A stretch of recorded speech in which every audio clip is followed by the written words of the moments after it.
My own father stared me down on Father's Day and said, "This table isn't for tree huggers," then watched his guests laugh while I walked away bleeding inside. Never imagining that by sunrise he'd be the one on his knees, begging the daughter he dismissed to save everything he'd built. The backyard barbecue in Pine Ridge smelled of charcoal and entitlement. My father, Victor Harlan, stood like a monument in khakis and a polo, raising his beer to my younger brother. To Ethan, for turning Aspen View from dirt into a gold mine. Real progress. Real legacy. Cheers erupted. Ethan soaked it up, arm around his fiancée, the picture of approved success. Then Victor's gaze landed on me. The smile dropped. And my daughter? Still out there playing forest ranger, I suppose. Laughter rolled again, sharper this time. He stepped close, voice low and final. "This is a day for builders. You don't fit here anymore. Go." No raised voice. Just ice. I nodded once, turned, and left. The gate clicked shut behind me like a period at the end of 20 years of trying. Driving the winding road back to town, I caught the first faint whiff of smoke drifting down from the ridge. A thin gray ribbon against the blue.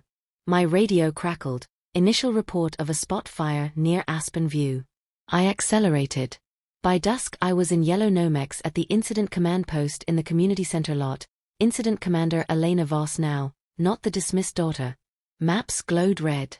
The ignition point, a celebratory flare gun mishap during Victor's marketing toast.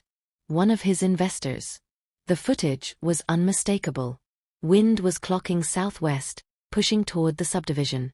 Fuel load was insane, overcrowded lots, untreated mulch mountains, construction debris piles the inspectors had waved through because Victor knew people. Division Alpha reported first spotting across the main ridge. Evacuation Level 2 issued for Aspen View. I traced the contour line with my finger. We cut contingency line through the Phase 1 model homes. Now. Victor's project manager exploded. "Those are flagship properties." I slid the violation folder across the table. Expedited permits, waived defensible space, documented complaints ignored. Their accelerants dressed as dream homes. The order was signed. Dozers growled to life. My phone lit up. Victor. I let it ring. The fire jumped to 2,000 acres overnight.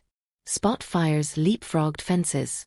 Then the call no one wants. 2 trapped residents, my mother and an elderly neighbor, blocked by a fallen pine and thickening smoke. Helicopter window closing fast. I made the call. Extend the backburn.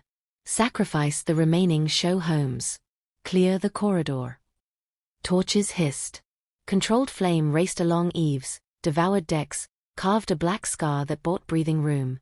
The chopper dropped in, rotors clawing through haze, and lifted them out. Victor appeared at the barricade, face ashen, pounding the sawhorse.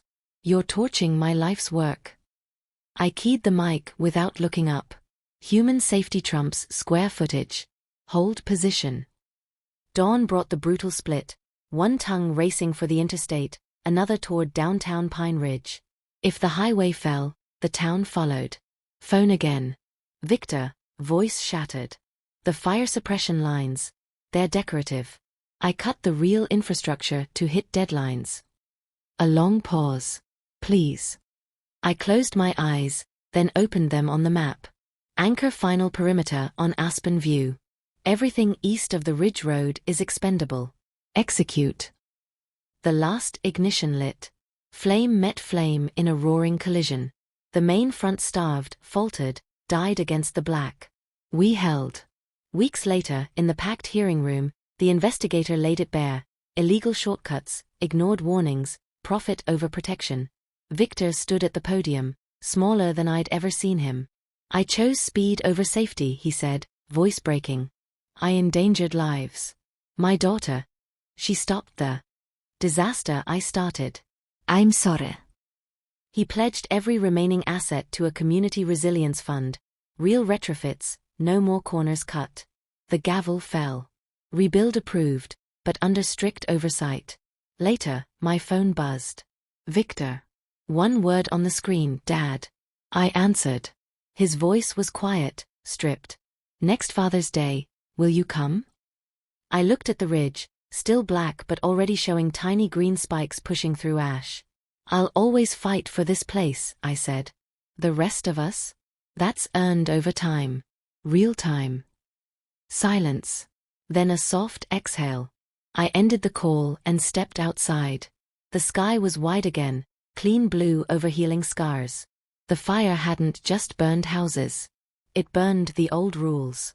I no longer needed his invitation to belong.